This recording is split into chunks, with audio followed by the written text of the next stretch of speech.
Good afternoon, everyone. It is wonderful to be here with you all for the Solas Nua CIFF at Home series. Today, we are meeting with the director, Graham Patterson, of the film Out of Place. We're very grateful that Graham has made time out of his very busy schedule to talk to us about this wonderful film, which many of you will have already seen.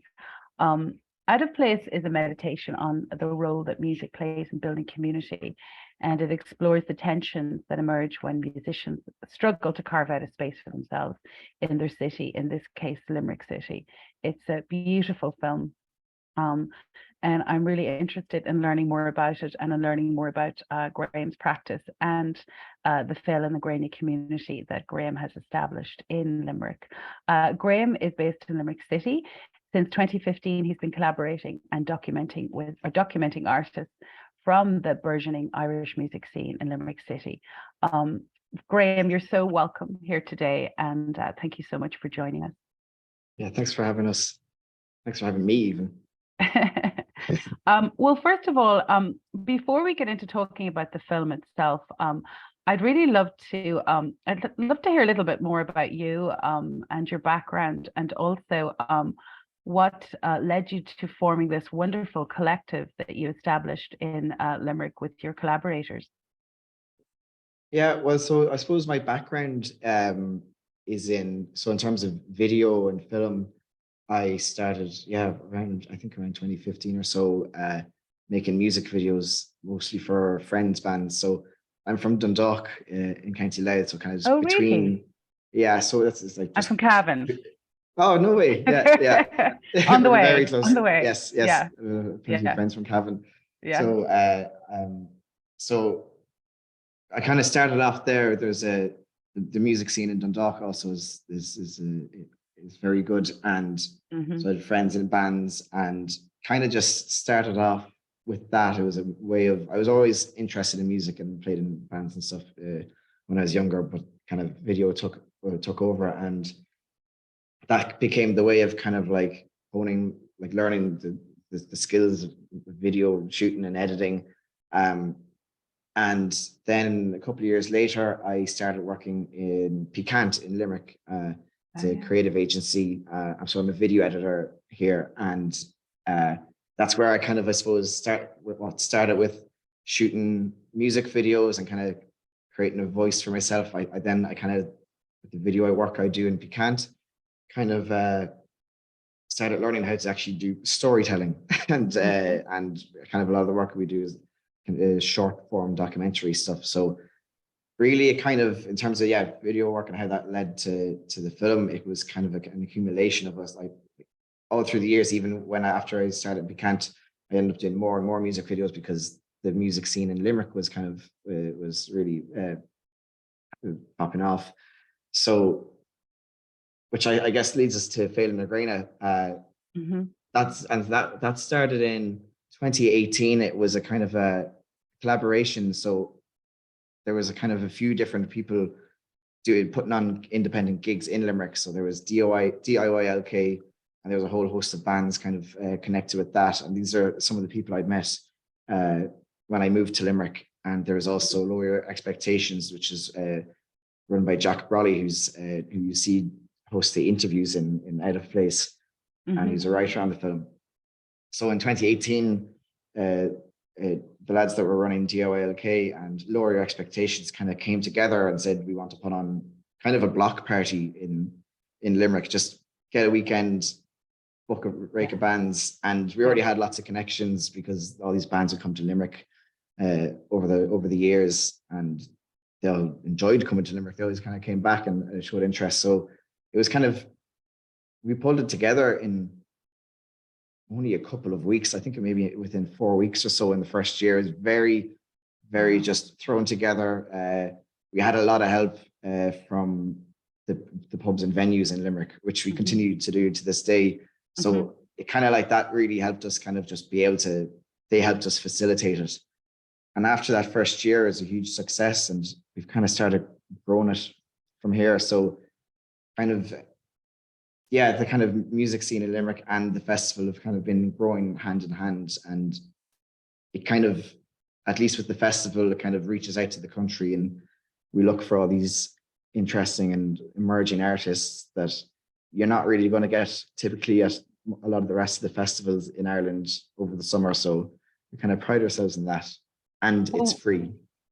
And tell me this: are you still doing the? I know the film was made 2 years ago, but are you still doing the festival? Yeah, so we're in the great. we're in the thick of organizing it now. So it's a 6th this year. No, it'll be the 18th to the 20th of August this year. So we're very much in the middle of getting that prepared.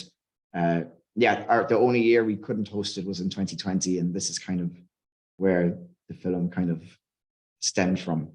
It's a perfect segue into the film, but I do want to say we'd love to share the link of your festival, because we've many people from Ireland who are watching with us today. And I have to just say, I did live in County Clare. I was a Bunratty singer at Napogue Castle at one point, but I spent a lot of time in Limerick, and it's always struck me as a vibrant and different place that was running against the stream, and very independent and very self-sufficient. So I was really, really intrigued to see the film, and really just enamored by the scene that's taking place in Limerick now, because as you know, as everybody is probably aware, Limerick has historically not ever received the best press, and yet there are so many phenomenal creative activities taking place there. There's the wonderful university, and then what you're describing here through the movie is just, to me, it's the phenomenal community spirit and just young artists coming together and working for themselves. So, and I think you capture that beautifully in the film. And I just wanted to start off with one of the quotes that really struck me. Aisling O'Connor, who's phenomenal, from His Father's Voice, when she talked about the music, and maybe this, I was just wondering, was this part of the idea for creating this film too? I felt this sense of defiance to maybe establishment music or establishment ideology about how music could be made and who gets to make it. She said, it's an act of defiance to create regardless of the opportunities that are around you.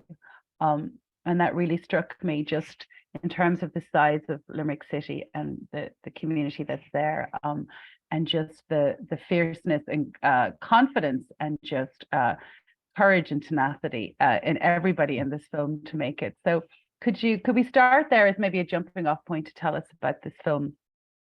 Against the backdrop of what you just described about the festival and the coming together. Yeah, I think this is a drive to do things or make things happen. It's the same for the festival, and it's the same for the film itself. There's kind of and for all the musicians that stick with the music and create regardless. There's just right. I don't know. Yeah, I feel like maybe Limerick is just very. It's a great kind of a place for this. It's a small city, but it is a city.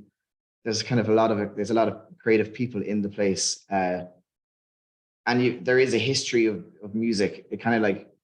I think John Ahern in the film says it kind of comes in ebbs and flows, and like you have waves here and there of different musicians, but the thing is, then some of them are very instrumental in bringing up like the next generations. We have people like Naive Ted, Andy Connolly, and Steve Ryan from Windings. They're kind of like the older peers that we have, and they work in music generation in Limerick, and like they just keep a new wave of musicians going. I think because in the past it might have it had its reputation.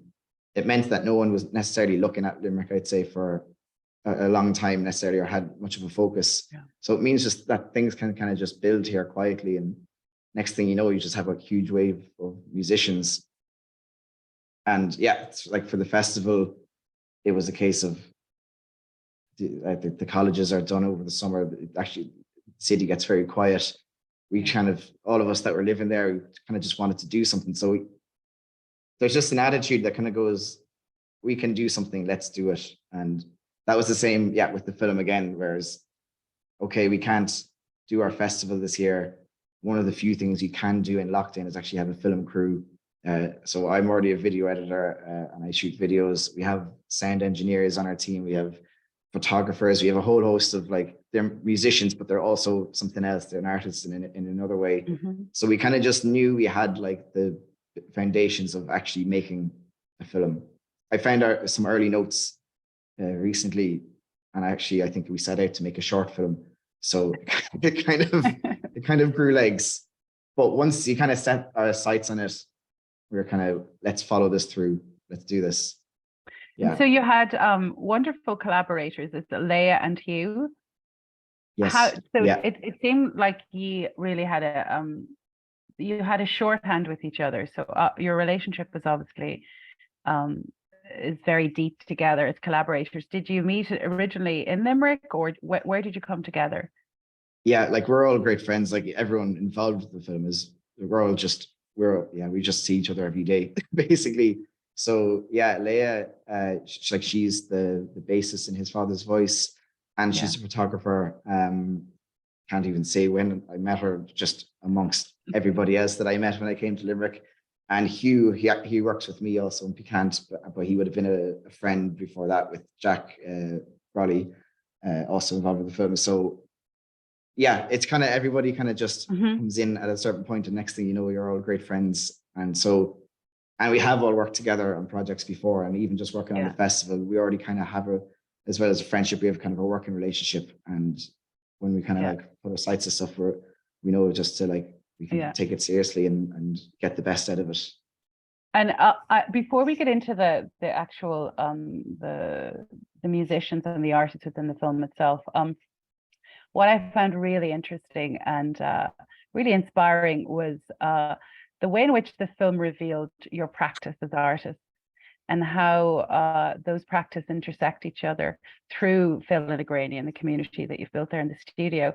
And just, I was really enamored by the inspirations, Willie Cassidy, Dido Moriana, just all of the different people and artists who've affected you, and how that came out through the decision to make the book and do the photographic project with the film. I thought that was really, really interesting. Can you tell us a little bit more about how that came about? Yeah, well, the photography. So, well, Hugh and Leia just shoot photographs at everything anyway. So that if it's at Fame Grena or they just want to take, like Hugh was interested in taking portraits, medium format portraits. And so it kind of started off, I don't know if the intention initially was so much to create a book, a photography book alongside it, but there was definitely the intention at least to document this happening. So for all our kind of like our main shoot days, which is like the days where we'd be in a venue shooting one of our performances, like everybody would be all hands on deck, and then we'd be doing an interview, we'd be doing a performance, recording the performance, and then he would kind of take musicians aside and do these portraits with them. And meanwhile, Leia is just capturing like the atmosphere, the energy. There's kind of like there's two sides of it in that sense. And then it was a case of, okay, well, these photos exist, and what are they saying? What story can they tell? So kind of, yeah, Hugh and Leia, in the process of, it became a process of, while I was editing the film itself, Hugh and Leia were editing the book and creating its own structure. And we kind of found parallel stories that were like very much linked, like they complemented each other, but they were still addressing kind of different things. So yeah, then they had like, Wally Cassidy, Limerick photographer, is kind of just a very key inspiration, I know, for Hugh, in terms of just capturing these like moments of pop culture history, I guess. Yeah, and it's such a moment that are in happening time. on your doorstep. Yeah, exactly. Especially what's happening. And I love the way you started the film.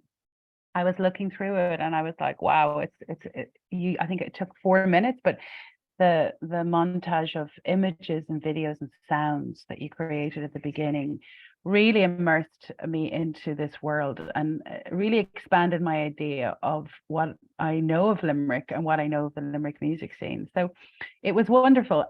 But tell us more about these characters. God knows, I think, with the Narrow Lane and MuRli. I found the people, the heart and soul of the musicians and the artists in the film was just it was so endearing. The passion that everybody has for the city, the love for the city, and also I wouldn't call it codependency, but the beautiful way that people seem to weave together and lean on each other and support each other, and actually embody an artist community the way that you would ideally want it to be lived, which is leaning into each other and looking out for each other. But I'd love to hear more about the people in the films, because it's an incredibly diverse group of people, first of all, which was to me was phenomenal, because it's reflecting back to us. This is Ireland. This is Limerick. This is contemporary culture as it's being lived in Ireland, and I really, really love that, especially with what's happening right now in Ireland, right? And that there's a lot of tension right now around migration, and this just exemplified to me a model of how people use culture, use the arts, use creativity to come together and work together and see our common root and our commonality, and how much we have to give to each other and serve to each other. So I'd love to hear more about, John Ahern, hey Rusty. I loved these people are phenomenal. I'd love, sorry, I'm talking too much. I'd love to hear more what you have to say about them. Because so I guess, I mean, in one sense, like we wanted to show Limerick through our own eyes, through our own experiences, through our own perspectives, through musicians and their own words and experiences and perspectives. And but while kind of both trying to have a variety of artists, which I guess isn't actually too difficult, because everybody's kind of creating, no two bands or artists in Limerick are really the same. So the variety wasn't really a problem. But also acknowledging that we can only show so much as well, because there is so much more that you don't get to see, because otherwise you'd be kind of documenting this too broad of a, I mean, this is just a taste, and we can only really tell it from our eyes. But at least the sense is, it's very much a sense of all these bands are connected, and there's people that are playing in more than one band, and if they're not playing with the band, they're photographing the band, or they're doing this, like and they're always there to kind of help each other out. There's a lot of there's a it's not you're right, it's not so much codependency, but it's just support. And it's the case that if there are like different types of gigs going in Limerick, like everybody just goes, no matter what music they play, they all go to the same gigs, or they go to the same art exhibitions or screenings. It's just, if there's something on, everybody goes to it. So it's kind of, all the barriers are broken down, I guess, because we're just all interested in various arts. One of the things that struck me about the film was that you're also, you were not waiting for permission from people to start this work, that this work was being generated from within you as a group of young people together. And I just find that so refreshing.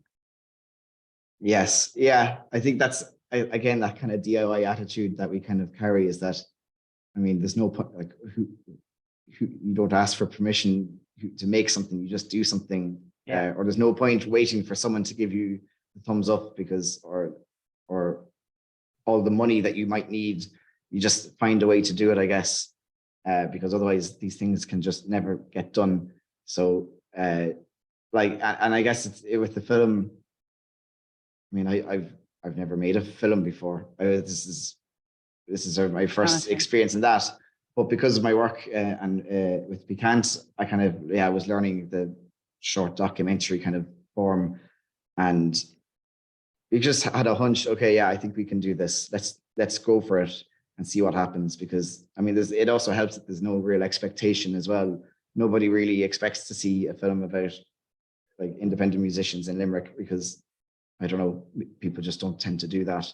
So we're just happy to kind of do it and make it how we want and what we like to do. And tell me, with regard to the reaction, I know your most recent screening, was that in London? You did the London Irish Festival. That was our first screening was part of the Irish Film Festival London. Our most recent screening, actually, we had a US premiere this month in the Vermont Film and Music Festival. Oh, in Stowe. Yeah, Where so an that Irish actually, Goodbye just was. Yes, yes. yeah, so that actually just screened over the weekend. So that was actually very exciting for us to Yeah. for it to be screened over there. So, and just before that, we were at couple of weeks ago, we were at Achill Island Film Festival, which was amazing. I'd say almost the whole crew of the film, we all went over and had a weekend there. What was the reaction to the film like? It was great. Like the reaction across the board. Like, so we did a screening tour in the wintertime all across the country. So we started off in Limerick and we went to Cork, Dublin, Dundalk, Belfast, Galway, and Sligo. Wow. And between the festivals and the screening tour, just the reception's just been great.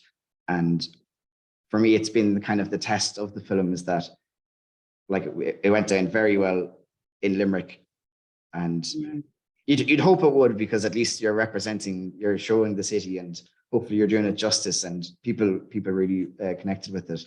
But bringing it to places like Cork, where we have a lot of musician friends that we know they're going through similar things, and hoping that they can see their experiences in our film, and the same in Belfast and the same in Dublin, because we know these people and musicians that come to Limerick to play. It's just people have been connecting with it, and even people who aren't necessarily directly part of the music scene in Ireland, it kind of has an insight. We're kind of able to recognize what we're doing and see the value in it.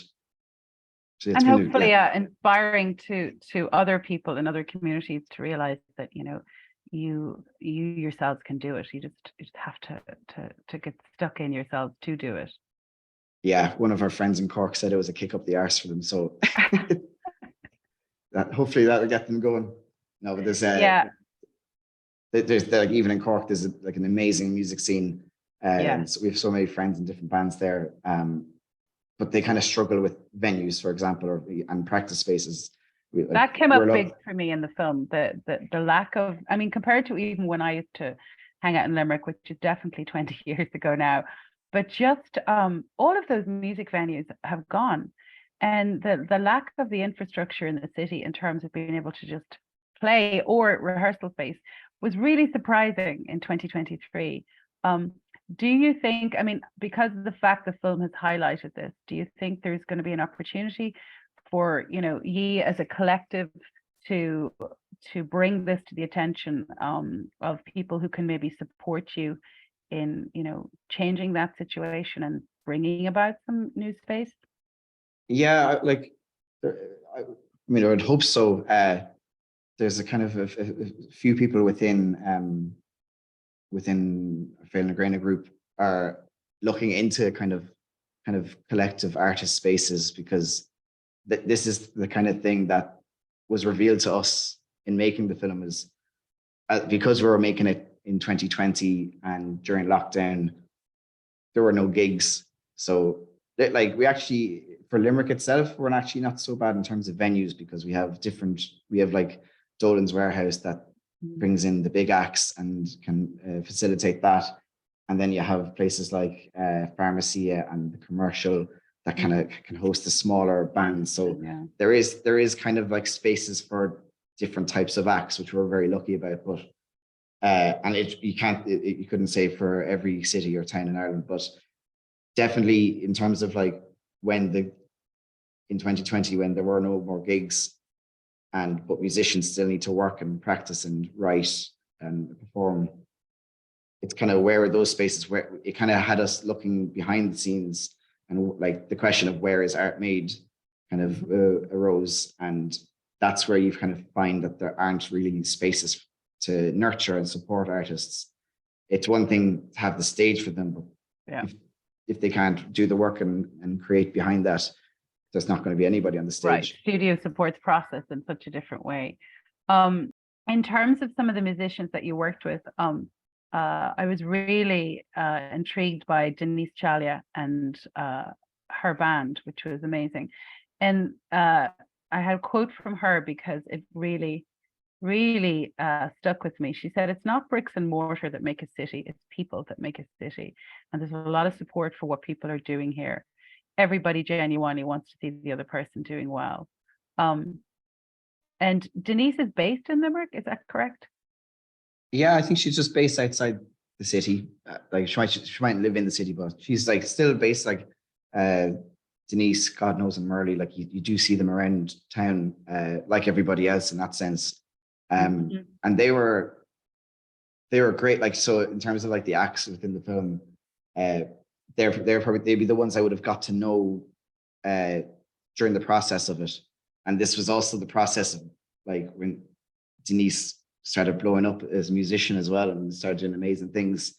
So, but what's been kind of constantly kind of inspiring seeing her on her trajectory is that like there's this integrity that is held still, and there is this determination to kind of do things on her own terms, and for Narrow Lane to do things on their own terms, which is still it's like the same as post-punk Podge. It's like everybody's doing the same thing on their own terms.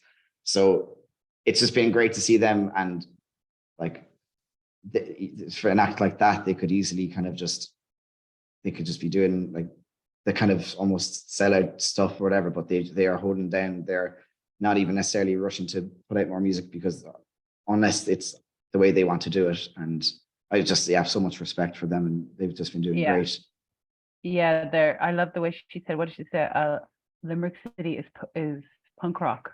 Yeah. Yeah, they're incredibly they're incredibly principled and clear about their intentions, and also the way she defined Irish identity and Irishness, and just linking it through, you know, civil rights leaders who'd come to Limerick in the 60s and come there to rest and to be in Ireland, and her own journey.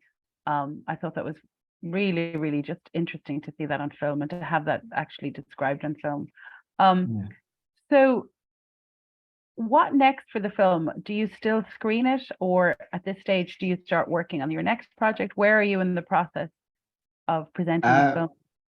Yeah, so like there's been after our screening tour in the winter, like this and Achill and Vermont has been another kind of flurry of activity in the summer, which has been really nice, because you kind of realize that in promoting a film, it can kind of come in waves, and it isn't just it's out now and that's it. There's kind of always another thing to be doing. So we don't have any more festivals lined up, but the next stage, at least for the film, is we'll be looking at trying to get it like streamed on some sort of streaming service. We'd like to do a few more screenings, say for example in Dublin. We should definitely talk. Yeah, we should definitely talk, because we also partner with our other Irish festivals that are over here across North America and in Canada, and I'd love to put you in touch with them. Absolutely. I think it's a film that should be seen. It's just a completely different look and a window into a whole different community in Ireland, and to a really hotbed of creativity. It's really, really inspiring. And for Phil and Agrania, do you think this will lead you to making more films, or? I hope so. Man, it's yeah. I've I mean, now the Phil and Agrania Festival itself is kind of taking the front seat, so that would be in August. So kind of we'll get that passed, and like in the meantime, I've started working on a few more music videos as well, and so that I was kind of pushing those off for a while we were making the film. So I find myself just inundated with a lot of work. So trying to take one thing at a time, keep on top of it, and see what I'd love to do more. Like we have such a good team to make the film, and I'd like to see where we can take that, or a new project would take off. But I mean, we're always doing something. There's no fear of that. Yeah. Well, I want to say on behalf of Solas Nua and the Capital Irish Film Festival, we're thrilled to be able to screen this film, and we want to thank Sean Wren a wonderful Limerick Yes. man who was our associate producer at the Capital Irish Film Festival, and this was his final act before he moved on. He brought this film to us, and we're so grateful to Sean for that. And we'd love to put some information up about your festival. And I'm sorry, I'm going to be home in July. I'm not going to be there in August. I'd love to go, but I will tell people about it. Do absolutely. Yeah, and thank you so much for your time and for sharing the film with us and the community. We're really grateful to you, and we look forward to keeping an eye on what you're doing, and also to connecting you with others over here. I think the more people see the film, the better. Yeah, thanks so much for hosting it and having it on your platform. It's we're just excited just to get it out there as much as we can. So I really appreciate it. An honor. Thank you so much, Graham. Yeah, thank you very much. Bye-bye. Thank you, everybody, for joining us. We'll see you back in the fall for our next CIFF at Home series. Thank you.